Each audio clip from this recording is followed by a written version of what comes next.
Hello, and welcome to episode 136 of the Book Binge, where if you weren't really a fan of my video on The Road by Cormac McCarthy, rest assured, this one's going to be a little bit more positive. And the reason I bring up that specifically is because I'm going to be comparing this with The Road in various different ways throughout the course of the review, but also because my video of The Road is I think my only review off the top of my head to have more than one dislike, and it's one of my only videos to have any dislikes up to this point so far anyway, so, that's kind of an interesting thing to note. I obviously ruffled a couple of feathers being very, negative about The Road because I didn't really enjoy that book.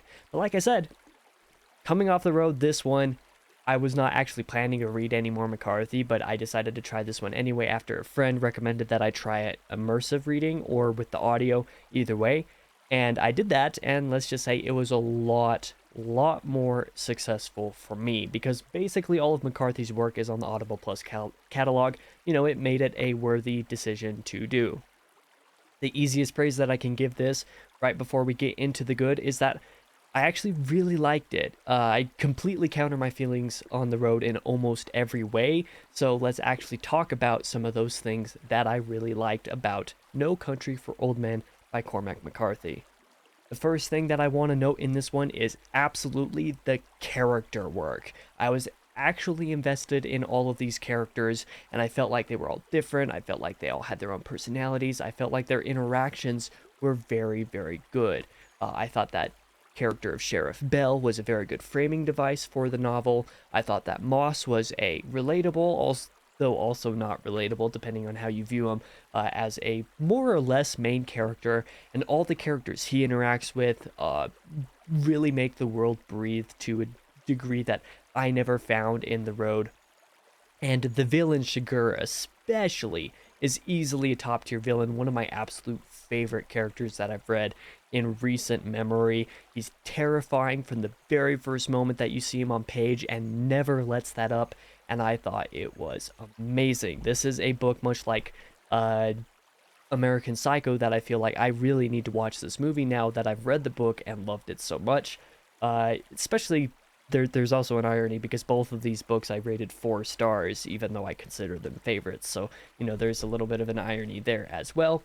I loved the actual setting of this book compared to The Road because one of my biggest gripes of The Road was that the post-apocalyptic setting just didn't really click with me. I thought that some of the imagery, some of the tone of it worked at times, but generally speaking, it didn't feel like an investing place to explore. It wasn't meant to be, that's kind of the point of the setting, but as a reader, I just didn't really find it very enjoyable, and I also found those characters super shallow and their dialogue completely unrealistic and took me out of that, so I just never really had anything to invest in there. Here, I found the complete opposite reaction with the characters, as I said, and with the actual setting. The places, the things that were done, the travels that certain characters went on, the locations that certain scenes were set, like the iconic locations that I can come up with just knowing gifs of the movie. This book is described much better and felt much more immersive to me than The Road did, and I really appreciated that. Plus, the story itself is a standout here. I've read a couple more McCarthy books since finishing this one, those being All the Pretty Horses and The Crossing, the first couple books in the Border trilogy, and this is still probably the best plot of the McCarthy books that I've read. It seems his books don't necessarily focus on the plot too much. This one is easily the most plot forward. It isn't a horribly deep plot, but the way that it all comes together and how it's told was just brilliant to me, even in spite of my issues with some of the prose. But that's where the immersive reading really came into play. I don't normally talk about the audiobooks for books because I basically don't do them. And even for the books that I do on audio or immersive, I don't really make it a huge point to focus on those because I'm more talking about the book itself. But really, when it comes to McCarthy, I think audio is going to be a huge boon for me overall because it has been for these last few books. And it even makes me want to reread The Road here when I'm done reading most of McCarthy's other stuff to see if maybe I'll enjoy it more or get something different out of it. Doing it in an immersive setting rather than trying to read it and just being pissed at the prose the entire time. Speaking of the prose, the bad of No Country for Old Men is that I'm still not a fan of the prose. I'm not a fan of the way that McCarthy writes. He has a couple sentences now and again that feel or seem brilliant, but they're often just not. Much of the dialogue can be hit or miss. It was a lot better in this one because the characters felt more real, but yeah, the prose and the actual writing when I was following along with the writing was still a little bit irritating in this one, I must admit. Occasionally, scenes were written or described in ways that had me temporarily lost, so I was occasionally knocked out of the story at one point or another. This wasn't a huge problem, but it was something that I noticed at one point or another that could have been because those were some of the moments where I was doing only the audio, and I'm a little bit more easily distracted when I'm only doing audio versus, say, immersive. But there were a couple moments that I was knocked out of the story just a bit, and there's no truly satisfying resolution. But this is, of course, by design. There's a reason that McCarthy makes the decision in this book. It left me empty because of Belle's experience as the framing device, and also felt incredibly well done and fitting for the book, despite really being aggravatingly depressing and, like I said, leaving me empty as if there was no actual resolution. Being in Belle's head as the framing device, because each chapter in this book starts off with a couple pages of monologuing essentially from Sheriff Belle's POV, you really get stuck in his head there in the last few chapters that are all really short and mostly comprised of his monologuing. It's like, yeah, this is a very tragic story in one sense, and there was a scene in this one that absolutely destroyed me. Speaking of that scene, I'm going to go into the ugly. This portion of this review is spoiler filled, so if you have not read the book, skip to the recommendation or just click off the video entirely, because I'm going into a big moment of this book right here. Have you clicked off yet? Good, because chapter 9 of No Country for Old Men absolutely wrecked my soul. The long scene shared between Moss and the hitchhiker girl was one of the most brilliantly captured. It's not even really a scene because it was multiple moments, just one of the most brilliantly captured character relationships in a book. And obviously this isn't meant to be a romantic relationship, it's just a relation between characters who happen to be traveling together for a little bit. It was so good. I got so invested in these characters, I was foolish enough to hope for them, not realizing that Cormac McCarthy kind of he really likes to be tragic with his characters. He really likes to hurt them and thereby hurt the reader. This scene in particular in chapter 9 cuts to Sheriff Belle following, this whole sequence with Moss and with the hitchhiker that I just described as being one of my favorite moments that I read all of last year. The scene cuts to Sheriff Belle and reveals the unknown victims that it's kind of been teasing earlier in the book of the hotel shootout from, like I said earlier, that was initiated by Anton Chigurh, the villain, and it reveals that those previously unknown victims were Sheriff Belle confirming that they were Moss and the hitchhiker. And this destroyed me. In fact, this moment was so big and so momentous for me that I just immediately started texting some friends, just like, there's no way that this is what I just read. There's no way that this is what just happened. And it was.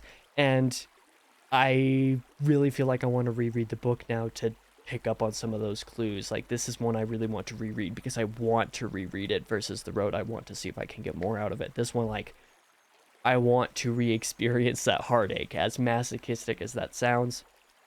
It was so depressing. At the time that I wrote these notes a month or so ago, I was still reeling. Even now, I'm kind of still reeling, although my heart is a little bit more recently devoted to some of the tragedy in The Crossing. But that's a story for a little bit later in the year. I cannot possibly put into words how devastated I was, though, when I finally put together the reveal as it all happened. And one of the things that stood out to me is just the fact that I managed to put the reveal together right before Sheriff Belle identified them, within sentences before the final identification came in. This is one of my favorite things in reading, is when, an author is able to build up to the reveal to a mystery, or, just a general reveal of something like this, and is able to make it so that I as a reader can pick up on it and be like, I know the answer, I have the answer, and then the author reveals the answer right afterwards. That was something I loved in Les Mis. It was something that worked really well in this chapter here. Similarly, near the end of the book, I forget exactly which chapter it was in, but Chigurh appearing at Moss's wife's mother's house, where Moss's wife was staying, was another great scene that really kind of set in stone this feeling as well, because Sugar's interactions here and elsewhere in the book, Sugar is phenomenal as a villain, but especially with the coin toss here at the end with Moss's wife is brilliant and terrifying, and it's even more effective after one of Sugar's earlier scenes at the store. It's one of the earliest scenes in the book with his characters at the convenience store with the coin flip. It's the narration, I would guess, as well. This is where the audiobook really came in. The narration for Sugar was phenomenal. So, like, this entire sequence from chapter 9 through the end just devastated me, and it was amazing. As for the recommendation, I'm going to just say it here. Anybody curious to try McCarthy, I recommend No Country for Old Men, whether it's a starting point or if you've tried reading one of his other books and you didn't really click with it, but you're curious to try another one, do this one. If you're in for the plot, this has a good plot. If you're in for the characters, this has good characters. If you're in for a good audio narration, this has a good audio narration. If you're in for trying McCarthy and hope that you can get something more out of one of his books than maybe you did in a previous one like I did with The Road, this is absolutely the one to change that for you. Like I said, I'm even considering a quick reread here sometime in the near future, just because I really enjoyed the book and I want to read it again.